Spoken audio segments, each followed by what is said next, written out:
everyone, welcome back to Once Upon a Melody, or welcome if you're new. I'm Melody, and as you can see by the title, today we are doing part 2 of my K-pop history series, and we are covering Seo Taiji and Boys. So we're skipping about 20 to 30 years of Korean music history here. I will leave a link in the description to a very good article that covers the period of history from the 70s through the 80s, which covers the history of folk, ballad, and trot music in Korea. But because of the insular nature of this music and the authoritarian ban on Western and unhealthy music during this time, which I did go over in my last video on the Kim sisters, if you haven't watched that, I don't blame you. It's been a couple of months. I will leave a link here and at the end of the video so that you can check that out. Music at this time is not really anything that anyone would classify as K-pop, but the music created during this time did have a huge influence on modern Korean music, especially the more punk and anti-government themes, which will be explored in today's video. Most of the influence and structure we see of K-pop today started with the group Seo Taiji and Boys. As such, they are often credited with beginning the modern K-pop movement. The group essentially changed the genre of K-pop by infusing Western rock and rap, utilizing social critiques, and often dodging censorship and even claims of Satanism. The group, which started in 1992, consisted of Seo Taiji, the leader, lead vocalist, guitarist, keyboardist, and main songwriter, Yang Hoon-suk, the backing vocalist, rapper, and dancer, and Lee Juno, the backing vocals and another dancer in the group. Seo Taiji and Boys released 4 studio albums between 1992 and 1995, 7 singles, and amassed a total of 17 wins, including an MTV VMA for their 1996 song Come Back Home,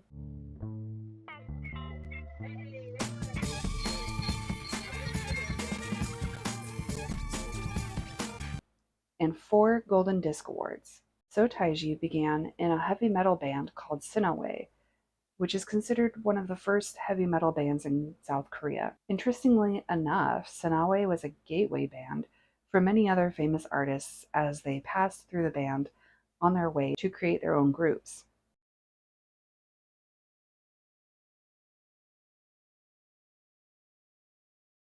Seo and Yang first met when Seo came to Yang to learn how to dance.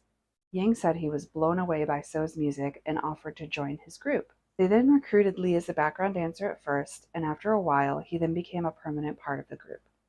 So, through his own journey with music, discovered MIDI technology, one of the first types of digital computer-generated music, and began experimenting with different sounds to create new music.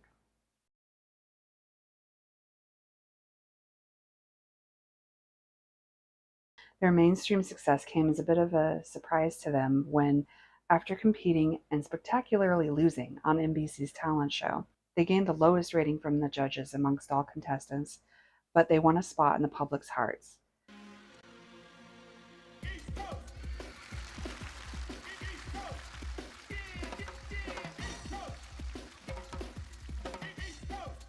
One, two, three, four.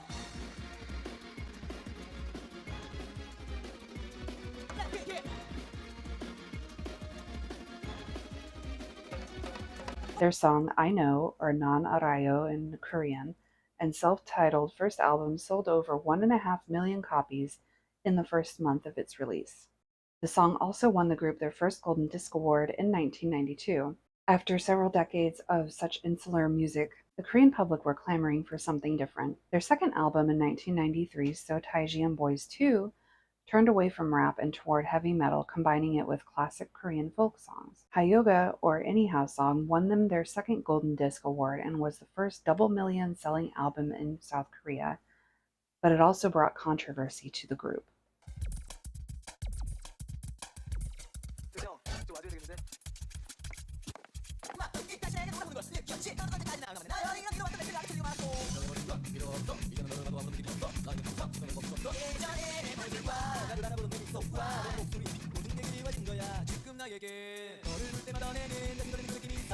Quote, the guitar solo in the middle of the song was accused of being plagiarized from Testament's First Strike is Deadly.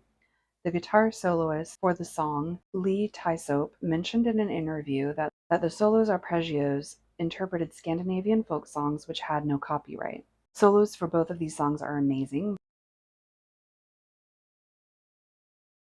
Let me know in the comments if you think they're similar enough or not. The group was also banned from performing this song on national television, not because of the plagiarism scandal, but because the Korean Ethics Committee decided their fashion choices, which included dreadlocks, earrings, and ripped jeans, were associated with reggae, resistance movements, and rejecting social norms. The dreadlocks were certainly a choice, and Black culture appropriation has continued within K-pop up until this day, although that might have to be a separate video that I cover someday. If you want to see that, leave me a comment and a like on this video so that I know. Their third album in 1994 leaned into the heavy metal rock style and won them their third Golden Disc Award for the danceable hit Dreaming of Balhae, or Dreaming of Balhae, which explored the theme of a hopeful reunion between North and South Korea.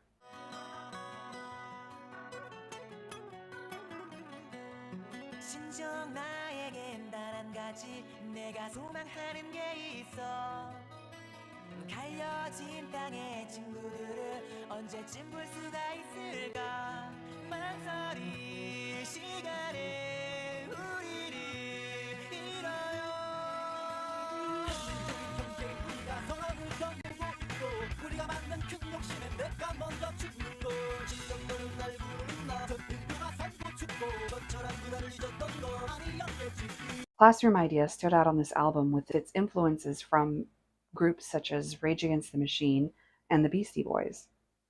The song was extremely critical of the Korean education system and the academic pressures that students faced at the time.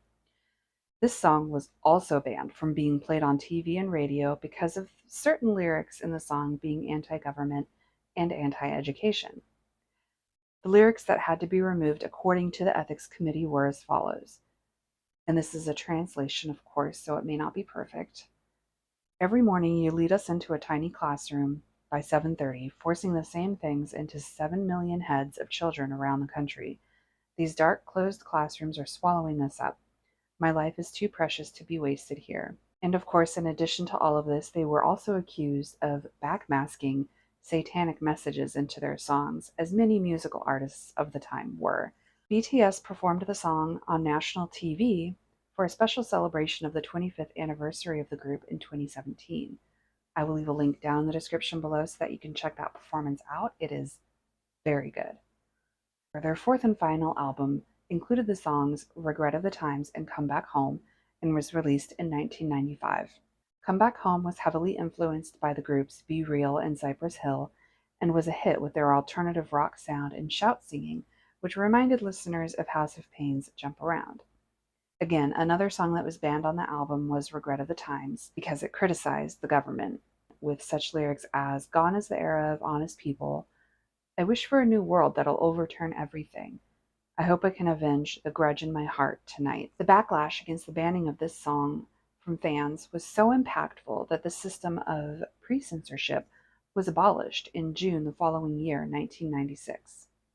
The group then released an EP named after the track, which included a non-censored version of the song just a month after the censorship system was abolished.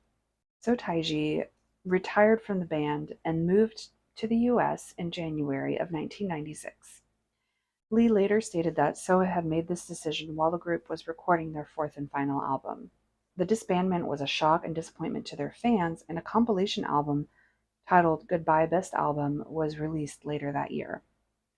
Lee Juno and Yang Hoon-suk established their own record labels after the disbandment, with Yang's label, YG Entertainment, eventually becoming part of Korea's Big Three and represent groups such as Blackpink, of course. Seo Taiji later returned to Korea and launched a successful solo career, being referred to later as the President of Culture. As leader of the group, Seo had faced a lot of pressure. He prepared and organized all their performances, wrote the music, and even hired his own backup dancers instead of using the broadcast station's rotation of backup dancers.